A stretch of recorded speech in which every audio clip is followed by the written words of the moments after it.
Quase no final da Bíblia estão 21 cartas dos primeiros líderes do movimento de seguidores de Jesus. Elas foram escritas para pequenas comunidades cristãs em cidades espalhadas pelo Império Romano. Porém, na antiguidade, escrever cartas exigia muito dinheiro e esforço.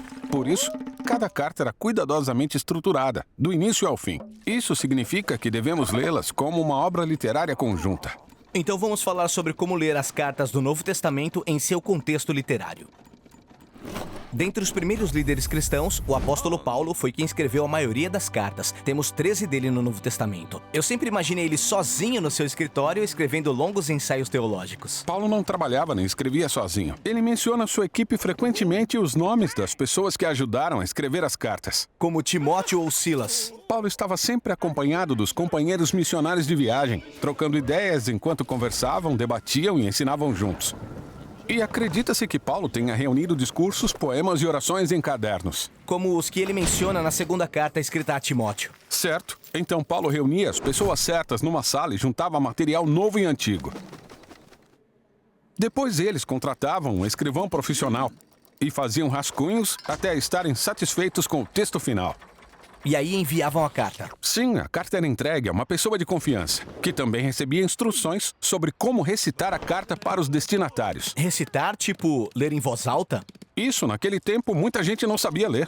Paulo fala mais de uma vez em suas cartas que elas deveriam ser lidas em voz alta e é por isso que muitas vezes elas soam como longos discursos. Então, para nós também é importante ler e ouvir essas cartas do início ao fim para podermos entender como cada parte contribui para o todo. Exato. Mas cada cultura tem as suas próprias regras sobre como organizar uma carta, e no primeiro século existia um formato padrão.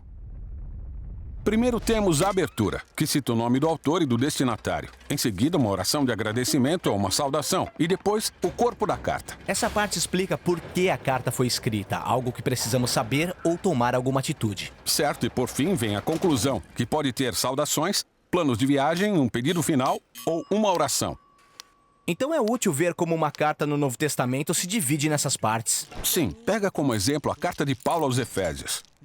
Tudo bem. Temos a abertura e depois uma longa oração de agradecimento a Deus. E no meio dessa oração de abertura, Paulo apresenta a ideia principal da carta inteira. Ela fala sobre o plano de Deus. De unir no tempo certo, debaixo da autoridade de Cristo, tudo o que existe no céu e na terra. Mas o que isso quer dizer? Bom, à medida que lemos a carta, Paulo vai repetir e desenvolver essa ideia complexa. Certo, mas quando você está lendo o corpo da carta, é fácil perder o foco daquilo que Paulo está falando. Com certeza, a carta aos Efésios tem quase 3.000 palavras. E comparada com as outras cartas dele, essa é bem curta. Mas lembre-se que Paulo escreveu essas cartas para serem lidas em voz alta. Por isso, ele geralmente indica a progressão do pensamento usando palavras de transição como portanto, ou por essa razão, ou por isso.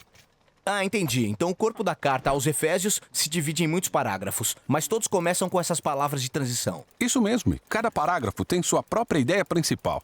O primeiro explica por que Jesus ressurreto é rei de tudo e de todos.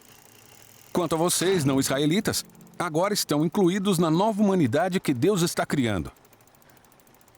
Portanto, a nova família única de Deus é formada de pessoas de todas as nações. E assim, Deus unificou a humanidade em Jesus. Essa é a ideia central aqui. Certo, e esse tema une todos os parágrafos do capítulo 1 ao 3. Então chegamos ao capítulo 4 e temos uma transição importante. Por isso. Sim, essa palavra de transição é uma ligação entre a primeira metade da carta e a segunda. Deus uniu uma nova humanidade em Jesus. E por isso que? Boa pergunta. Vamos continuar. Vou resumir os parágrafos do capítulo 4. A nova humanidade de Deus é realmente diversificada. Assim, precisamos viver unidos como a nova criação de Deus.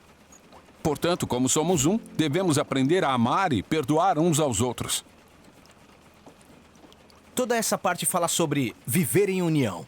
Exato, e desse jeito podemos ver como todas as partes da carta se encaixam em um fluxo de pensamento. Deus uniu uma nova humanidade em Jesus. Então, vivam de modo que promovam essa união.